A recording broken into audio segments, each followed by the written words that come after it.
Helo, siamai, a croeso cynnes iawn i'n gwasanaeth Sul ar-lein ar wythnos yma. A very warm welcome to you to our Sunday service this week. This is the first of our services during the second lockdown, this firebreak lockdown here in Wales. That means that we're not able to have our services in church once again. It's a real shame we're not able to meet this Sunday in particular because we were due to have Bishop Andy with us, but I'm really pleased to say we were able to join Bishop Andy online earlier this week and record an interview with him, which I'll be sharing with you a little later in our service. Just to make sure everyone's aware though, of course, this means that until the 9th of November, we're not able to conduct the services we've been having in church, so please don't turn up. And of course, we don't know what the situation is going to be when we come out of this lockdown, what the restrictions will be then. So do stay in touch and make sure you're up to date with all the latest information from us as to what we'll be trying to do. A notice sheet should be on its way to you. We've had a few problems with the printing because of the implications of the lockdown, but it should be with you very soon indeed. It's going to be wonderful to have that time with Bishop Andy later, but there are some other things to look forward to as well. We've had some prayers put together for us, some wonderful Bible readings, and there's some pieces of music for you to enjoy as well.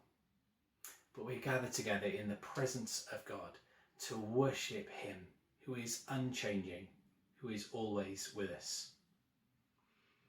Yn enw'r Tad, a'r Mab, a'r Ysbryd Glân. Amen. Before the foundation of the world, God chose us in Christ to be a holy people, to be brought into a unity in Christ, to be full of love. Gras gogoneddus Duw, yn rhad roddi ni yn yr Addoliad.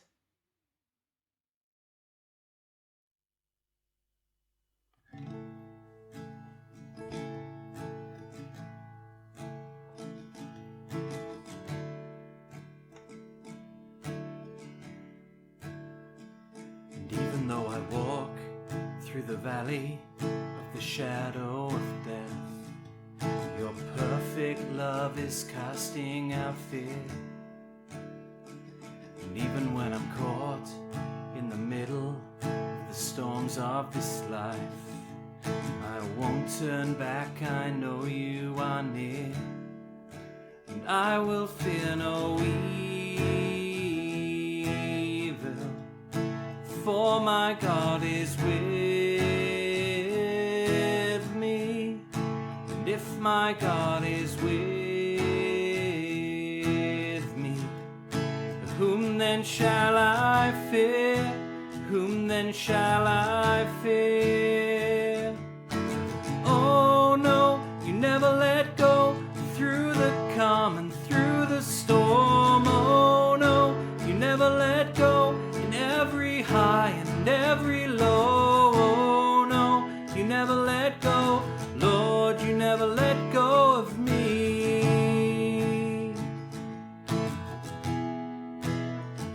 And I can see a light that is coming for the heart that holds on, a glorious light beyond all compare.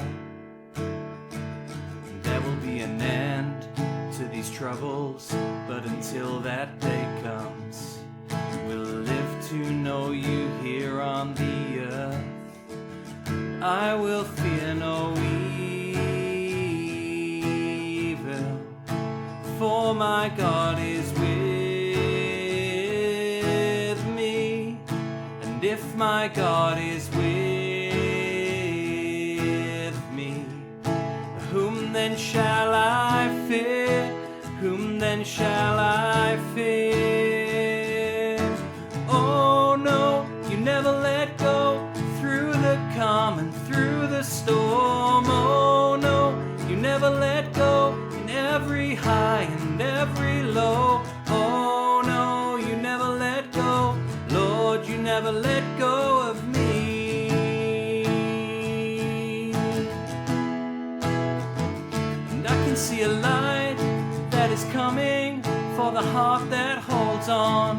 And there will be an end to these troubles, but until that day comes, still I will praise you. will praise you. I can see a light that is coming for the heart that holds on. And there will be an end to these troubles, but until that day comes, still I will praise you, still I will praise you.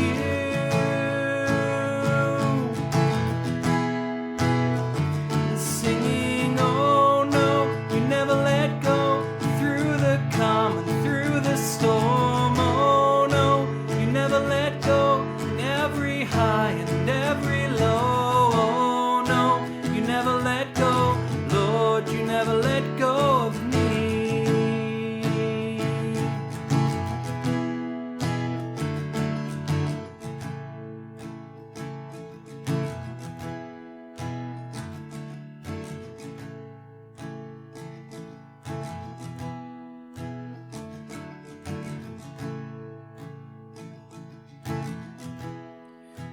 I will fear no evil, for my God is with me.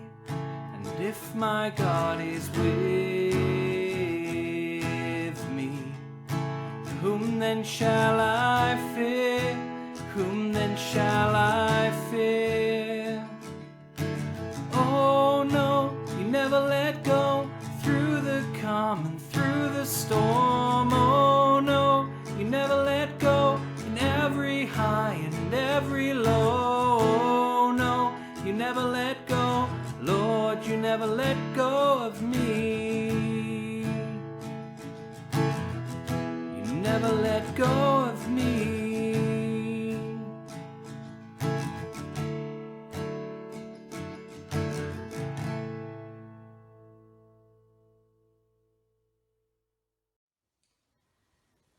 Dyma ddarlleniad oli'r cyntaf brenhinoedd. Pennod 25, adnodau 1 i 15. Dywedodd Elias y Thespiaid o Thisbe yn Gilead wrth Ahab: Cyn wiriad am yr arglwydd Dduw Israel yn fyw, yr hwn yr wyf yn ei wasanaethu, ni bydd na gwlith na glaw blynyddoedd hyn, ond yn ôl fy ngair i. Wedyn, daeth gair yr arglwydd ato. Dos oddi yma, a thro tua'r dwyrain, ac yn guddia y nant Cerith, sydd i'r dwyrain o'r Iorddonen. Cei yfed o'r nant, a pharaf i gigfrain dy borthi yno. Aeth yntau a gwneud yn ôl gair yr arglwydd, ac aros y nant Cerith i'r dwyrain o'r Iorddonen. Bore a hwyr doedd cigfrain a bara a chig iddo, a cyfai o'r nant. Ond ymhen amser, sychodd y nant o ddiffyg glaw yn y wlad, a daeth gair yr arglwydd ato. Cod a dos i Sarepta, sydd yn perthyn i Sidon, ac aros yma. Wele, yr wyf yn peri wraig weddw yno dy borthi. Cododd a mynd i Sarepta, a phan gyrhaeddodd borth y dref, yno roedd gwraig weddw yn casglu priciau. Galwodd arni a dweud: Estyn i mi gwpanau bach o ddŵr i mi gael yfed. Pan aeth i'w mofyn, galwodd ar ei hôl, a thyrdaeth tamaid o farau mi yn dy law. Ond meddai hi: Cyn wiriad a bod yr arglwydd y Dduw yn fyw, nid oes gennyf yr un dorf, dim ond llond dwrn o beilliaid yn y celwr, a diferyn o olew yn y stên. Casglu ychydig briciau yr oeddwn mwyn ei paratoi i mi a mab i wyta, ac yna trengi.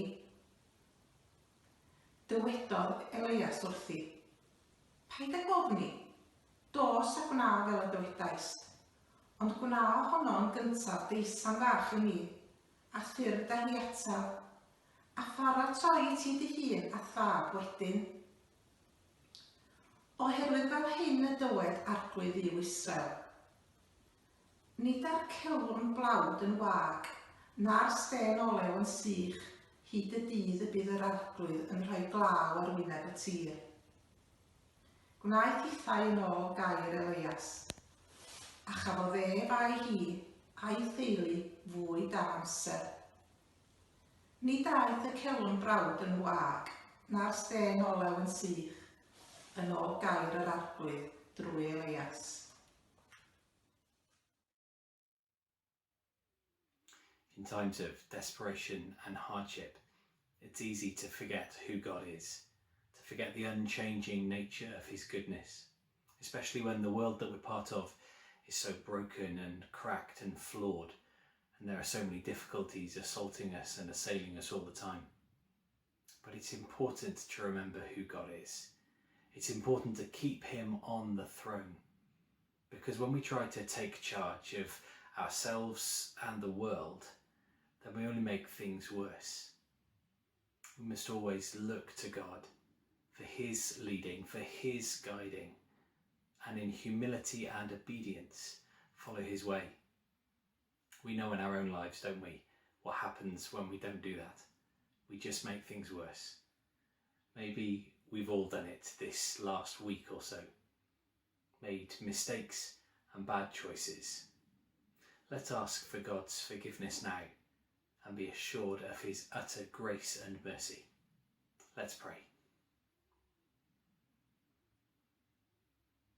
Trigarha orthym o Dduw. Rydym wedi pechu yn dy erbyn. Show us, O God, your mercy and grant us your salvation. Bydded I ddiwentad faddau ni yn gwared oddi wrth ein holl bechodau, a rhoddi ni ras a nerth ar ysbryd glân. Amen. I must go on boasting. Although there is nothing to be gained, I will go on to visions and revelations from the Lord. I know a man in Christ who 14 years ago was caught up to the third heaven. Whether it was in the body or out of the body, I do not know. God knows. And I know that this man, whether in the body or apart from the body, I do not know, but God knows, was caught up to paradise. He heard inexpressible things, things that man is not permitted to tell. I will boast about a man like that, but I will not boast about myself, except about my weaknesses. Even if I should choose to boast, I would not be a fool, because I would be speaking the truth. But I refrain, so no one will think more of me than is warranted by what I do or say. To keep me from becoming conceited because of these surpassingly great revelations, there was given me a thorn in my flesh, a messenger of Satan to torment me. 3 times I pleaded with the Lord to take it away from me. But he said to me, "My grace is sufficient for you, for my power is made perfect in weakness. Therefore, I will boast all the more gladly about my weaknesses, so that Christ's power may rest on me. That is why, for Christ's sake, I delight in weaknesses, in insults, in hardships, in persecutions, in difficulties. For when I am weak, then I am strong." Well, Bishop Andy, welcome to our service this morning here in Bromadrin. It's a real pleasure to have you with us. And Helen and Howell, thank you for joining us as well, as we have a bit of a conversation this morning with Bishop Andy. And before we begin, Bishop Andy, huge congratulations to yourself and to Naomi Starkey on the announcement, the recent announcement of your engagement. Many congratulations and every blessing to you for that. Thank you, Richard. That's very, very kind of you. And thank you for your welcome. It's really good to be joining you like this. I'm really excited about our time together. Thank you. We were really looking forward to having you in St David's Church this Sunday. That's when we would have hoped to have seen you in the flesh, but of course things have changed. So this is the right way to do it, and hopefully at some point in the future you'll be able to join us again. I hope so. Lovely, thank you.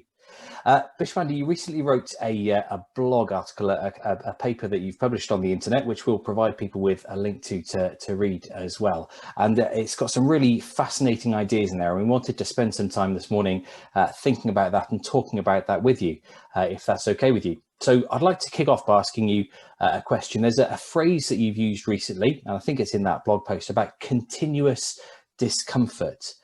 Presumably that's something you think we're experiencing at the moment, or maybe there's more to it than that. Would you like to say a bit more about that phrase? Of course, Richard. Yeah, thank you. It's a good question. I think that the purpose of my paper was to ask whether there are models for the church which we can use to guide us, if you like, drawn from the scriptures that become enabling rather than disempowering. So they don't produce paralysis.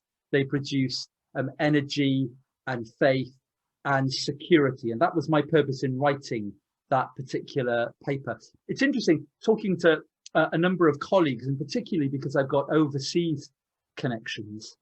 People in other parts of the world are used to a pattern of life where things are broken up and where there is a great deal of uncertainty woven into the fabric of life. If you live in Africa, for example, you're used to a break in electricity supplies. At the moment, we're all very conscious of what's happening in Nigeria, a pattern of social unrest. So perhaps one of the things, and this, before I come to your question, is worth just noting, one of the things that in this country and in the West, we've become familiar with and dependent upon is a period of unbroken stability.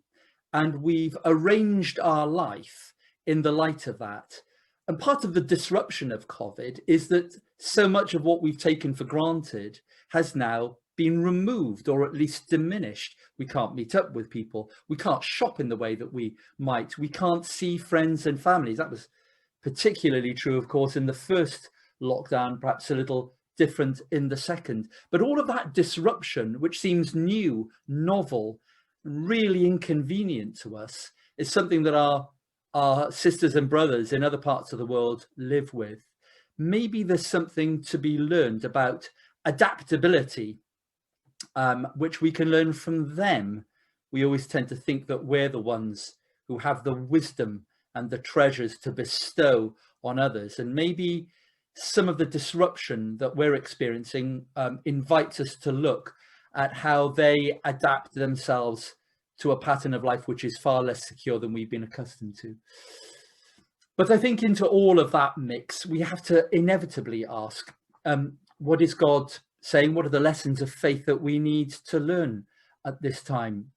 And I think that one of the things that struck me is that so much of our faith is birthed in that tension between stability and instability. What do I mean by that? Take, for example, one of the great events of the Old Testament, the exile. We're all familiar with, by the rivers of Babylon, we lay down and wept, and Boniem and what have you. But one of the things that we don't often focus on in that is that when they were removed from their land, they thought God was back in Israel, because that's what they'd always believed. God was the provider of the land, and he was so attached to his promise that where the promise was, there was God also. So when they lost their land, they thought they'd lost God as well. He'd abandoned them. And one of the big shifts they made was discovering that God is not limited by time and space, and that he could be met and known and loved and followed even in a strange land. And so the new eyes of faith were at work. When you read the book of the prophet Ezekiel, particularly Ezekiel, you engage with the glory leaving the temple in Ezekiel's account of Jerusalem, and then his encounter, famously the dry bones, famously outside of Israel. Now that's a really big thing, because what it seems to me to say is that whenever we encounter difficulty and trouble, part of the task of Christians is to learn lessons of faith and for us to become more adaptable. God does not change, but our ability and our understanding of God needs to develop. Our God is big, and learning to find what it is that we need to learn at this time to equip us, to enable us, seems to me to be a really good lesson. So I think the discomfort that I was referencing in that story was saying this need not be an inhibition. It may be something from which we can learn, and it may be that we have lessons to learn as a result of it. You've already touched on events in the Old Testament, and in the blog you describe some of those and say that they're appropriate today. In what sense, do you think? Yeah. So if my basic thesis is right, that actually we need to engage with the whole of Scripture and see that so much of what is there is foundational to life, I think there are particularly important lessons from the whole stretch of the biblical witness. Let me give you an example of that. We often preach on this text, perhaps in Lent, other times of the year, Paul's thorn of flesh. And when we engage with that, we hear that this was a messenger of Satan, but by God, so that he didn't become puffed up, and that Paul was kept humble. But elsewhere, Paul starts to unpack a little bit more how the cross and resurrection work in our lives. And one of the things that strikes me is, we come to Good Friday and we do the things around Good Friday, around the cross, and then we move on from that and we have something on Saturday before the great joy of Easter Sunday. And we imagine that these are sequential events. We move from Friday to Saturday to Sunday.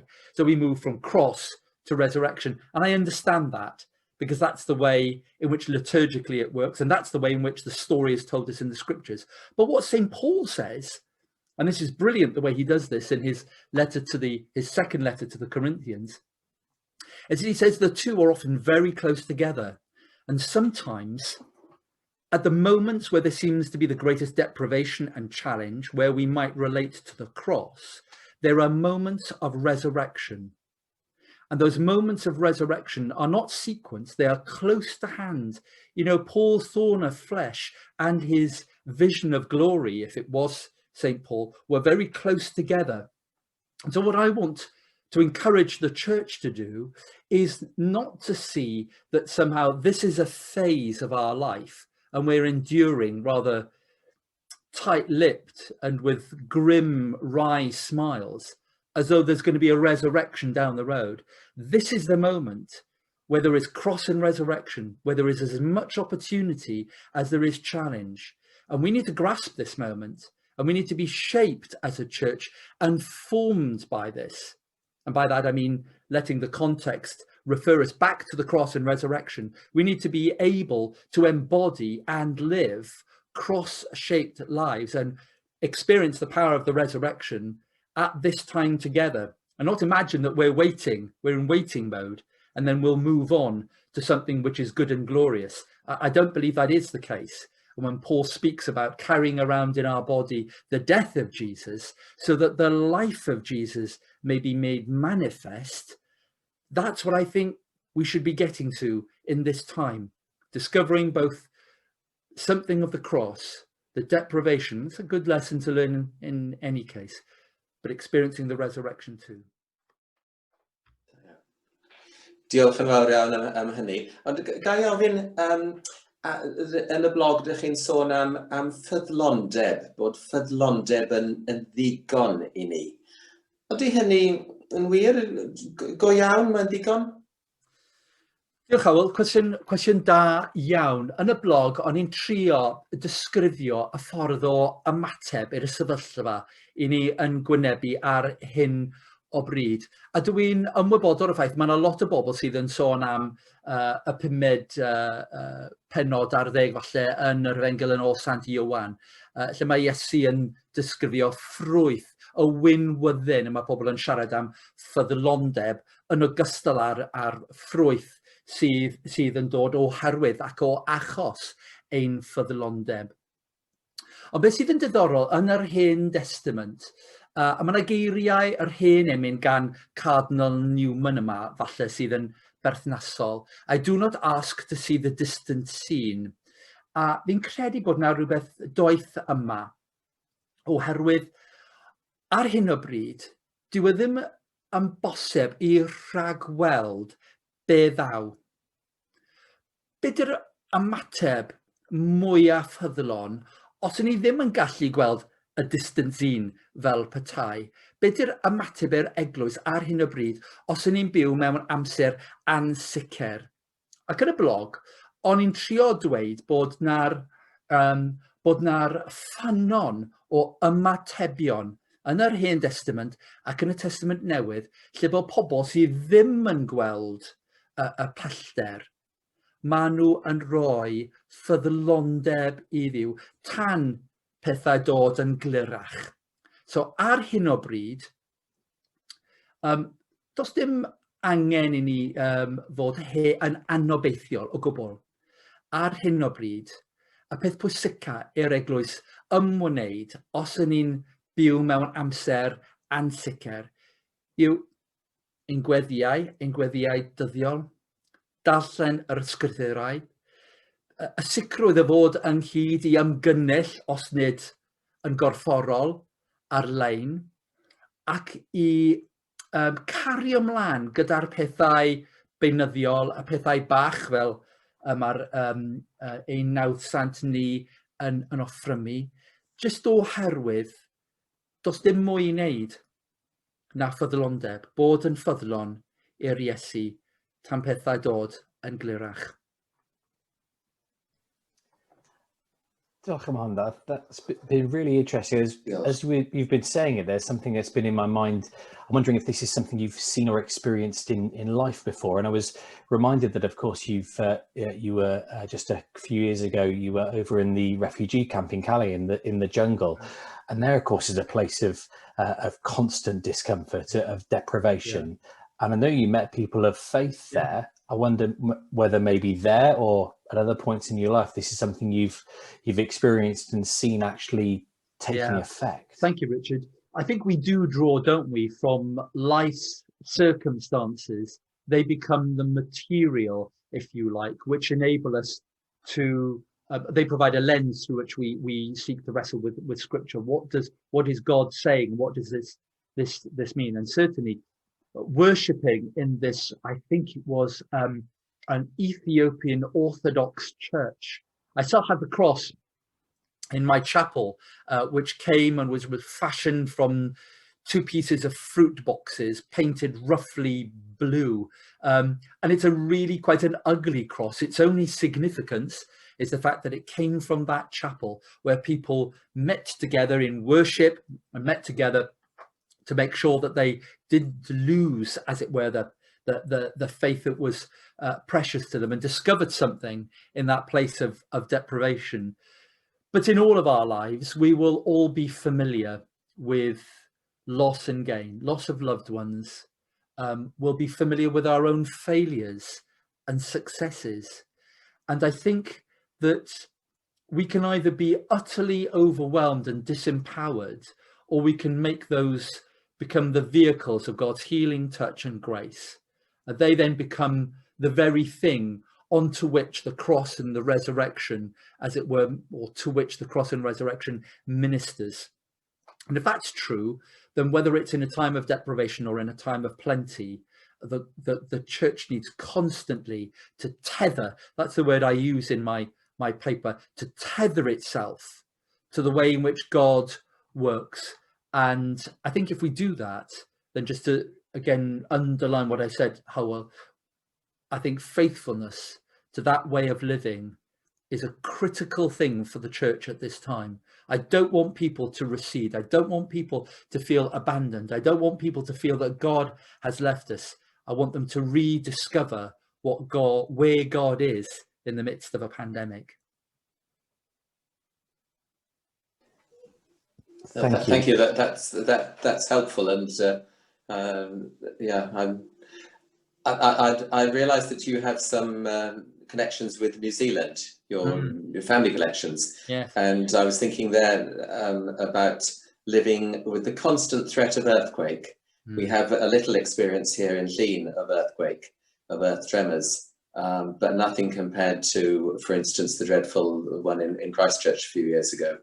We lost family, Howard. My mother's side of the family, she's a Kiwi, and they live in Christchurch, which is where my mother was brought up for a large part of her life, and Christchurch is the epicenter of the difficulties, and I think that does shape life.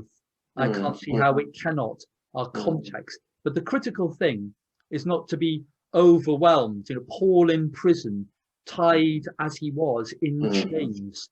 The extraordinary thing about Paul's experience in prison was he said, as a result of my chains, it has become clear not only outside the jail, but inside the jail that I am here for Christ. And so others heard of the gospel, and what seemed to be an inhibition actually became an open door. And I think that kind of perspective I want to embrace and take to myself. And for me, that raises the question: how do we express the gospel in an age of deprivation in a way that makes sense to people? And what is the gospel in an age of deprivation? I think I want to say what the gospel is not. I think that the gospel is that at this time, somehow this is divine punishment, any more than when we have full employment and things are good, that somehow God is richly blessing us. I don't take to that. I think that God blesses and restrains equally and at all times. So I don't think that's the pair of glasses through which I want to view the pandemic.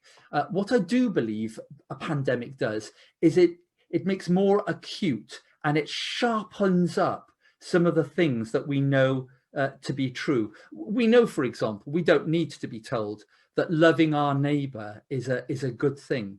But when people are isolated, that rises to the top of the pack, doesn't it? Because we know that people can become desperately isolated, and we know that mental health issues are going to be very significant because of this. So we want to make sure that we respond to the gospel by whether it's picking up the telephone, whether it's making sure that there is a network where people are not lost, that is something to which the church gives proper attention. The second thing that it is I think that it's about recognizing that even when we cannot meet bodily, here I love the phrase that Paul offers us, your life is now hid with Christ in God, he said to the Colossian Christians. And for me, there's something eternally important, whether I am with my colleagues on the scene or whether I am with my colleagues in the south of the diocese, or whether I'm apart from you. One of the wonderful things about being a Christian is that we are forever one in the Lord. That remarkable phrase that we use very often in the funeral service, whether we live to the Lord, and whether we die to the Lord.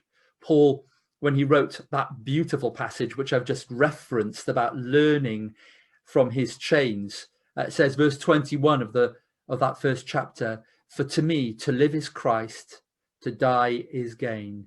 So I think the eternity and the security that we have in Christ is something that we must never lose. Whether Paul was being afflicted or blessed, he knew who he was and he knew whose he was. So I think our servant heart and our security in Christ are two things that we might emphasize at this time because of where we find ourselves. That's absolutely wonderful to hear. It's not that we want to take this as an opportunity, because obviously there's terrible things going on, but you know, it's in these times of hardship, in these times of deprivation, that we see great growth in faith, isn't it? So and acts of love and care which are truly Christ-like, which humble us and lift our hearts. And I've seen many examples of that which have cheered me. Thank you so much for sharing that with us. Can I ask you to pray with us and for us as we finish? I will indeed. Of course I will. Gweddiwn, let us pray. O Dduw ein tad, i ni roi diolch i ti am y cyfle i ni fod ynghyd, i ni yn cyfarfod ar wahân. I ni yn diolch i ti am dy fab Iesu Grist, yr un sydd wedi uno â ni, a thi ein y tad. Diolch am nerth dy ysbryd glân, ti sydd yn rhoi bywyd newydd i ni. As we seek to align ourselves constantly to your good ways, give us all that we need. Bless us, our families, our friends, our communities, that we may know your goodness and follow your ways. A bendith Duw holl alluog y tad y mab a'r ysbryd glân, a fo yn eich plith ac a drigo gyda ni nawr ac am byth. Amen. Amen. Gweddiwn. Let us pray. Prayer is as much about the space between the words as the words themselves. It's about being aware of the Holy Spirit in our midst. In prayer, we make room for each word to resonate, so we don't rush.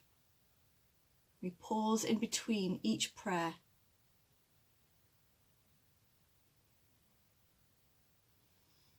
Gweddiwn dros bawb sydd yn gwynebu cyfnod anodd rwan. Dyn ni'n gweddio dros ein cymunedau, ein teuluoedd a'n ffrindiau, ein rhwydweithu. Gweddiwn dros pawb sydd yn cynnal ein cymdeithas. Y rhai sydd yn gweithio yn y maes iechyd, neu addysg, neu yn lletygarwch. Gweddiwn dros ein gwirfoddolwyr, fydd yn gwneud yn siŵr bod pawb yn ddiogel ac yn gallu byw eu bywydau yn iach ac yn ddiogel. We pray for all those who are now facing a difficult time, who will struggle with loneliness and isolation and fear. We pray for those who are vulnerable, who feel isolated. We pray for all those working in education and health, for the volunteers who will keep our communities running. And we pray that this lockdown will have the desired effect, that people will be able to bear with it with strength and courage and perseverance, and that in the midst of it all, we remain kind to one another. Arglwydd yn dy drigaredd, gwrando ein gweddi.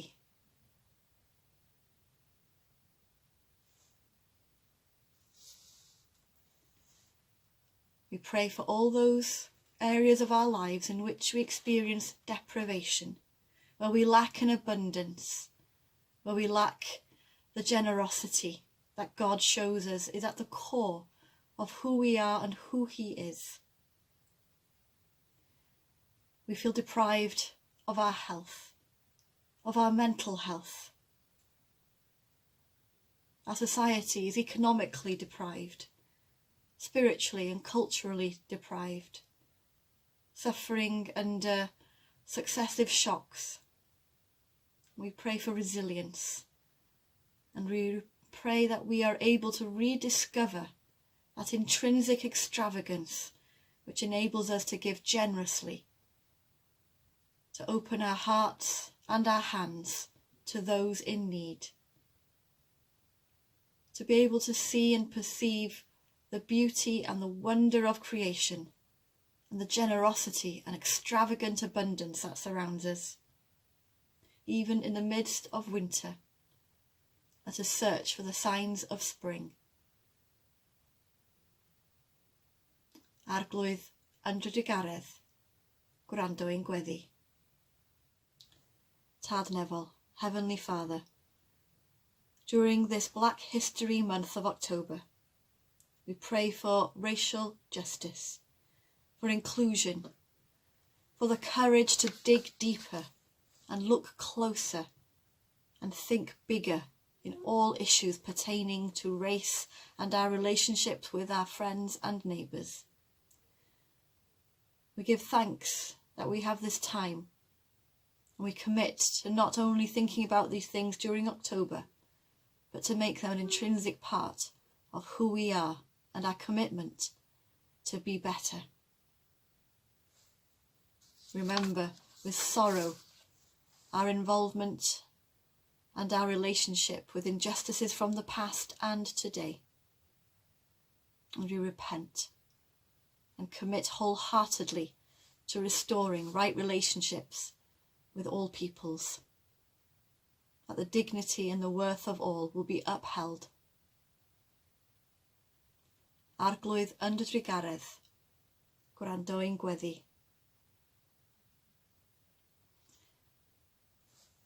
Today also we'll pray for the work of Christian aid. And on the 24th of October, we remember about the UN. We pray that it will be an effective and supportive organisation to realise peace, development and human rights for all on United Nations Day. We pray for greater awareness and solutions to the challenges to development that affect us around the world. Whether yw'n dros pawb sydd yn gweithio o fewn y Cenhedloedd Unedig, pawb maen nhw yn cydweithio â nhw mewn gwledydd pell, y gwirfoddolwyr a pawb sydd yn brwydro yn erbyn hiliaeth ac anghyfiawnder. Arglwydd yn drigaredd, gwrando ein gweddi. I'll take a moment now for personal prayer. Cymeron eiliad rwan o ddistawrwydd ar gyfer gweddi bersonol. We'll bring before God those who are close to our hearts and in need of His presence today for body, mind or spirit healing.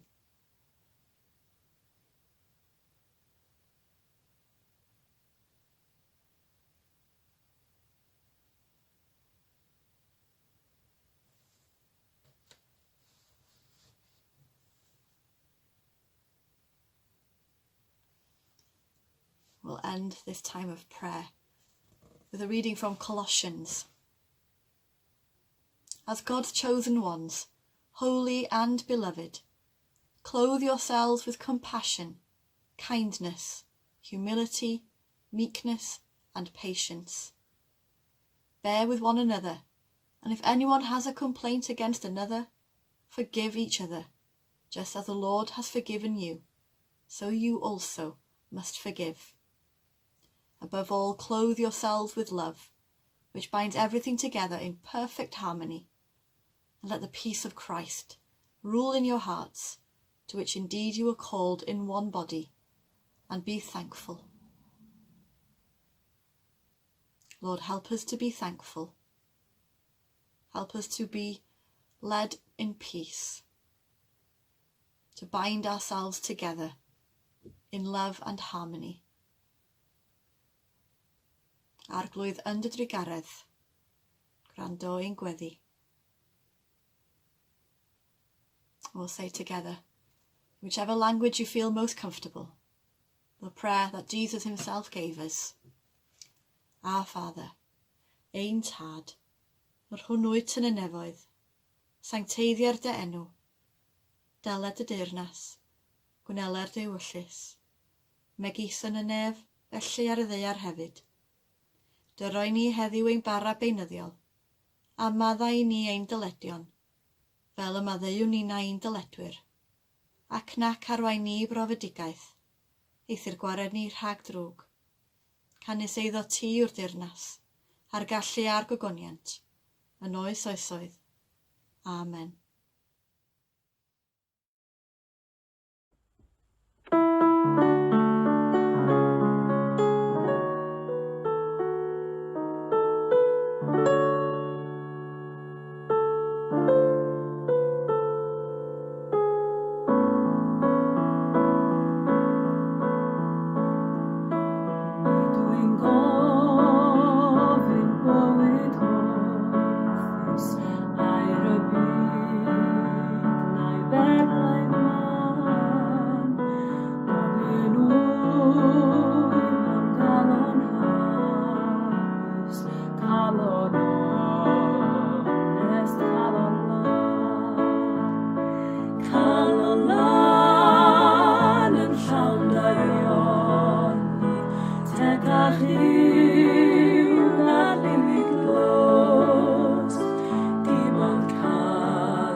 And so, having heard much to make us think, having also heard much to lift our hearts and remind us of God's goodness, we bring our service to a close. Please do remember that you're always welcome to get in touch with us. Sarah and I are going to be taking some time off this next week. It's going to be half term and we're going to be spending it with our families. But if you need us, you're very welcome to get in touch and we'll do our best to get back to you, of course. The following week, the week after half term, we're hoping to be in touch a lot more to try to share some more thoughts and reflections with you through that week as the lockdown continues. But for now, please do get in touch if you need us. Look after each other and stay safe. Be eager to maintain the unity of the Spirit in the bond of peace.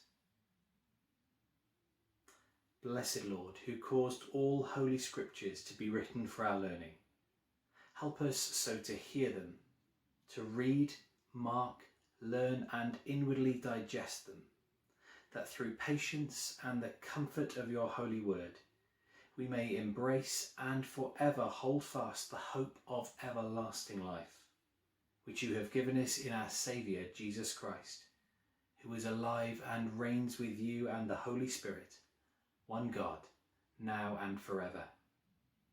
Amen. Bendithiad Duw ni, cadwed ni rhag drwg, a dwy ni fywyd tragwyddol.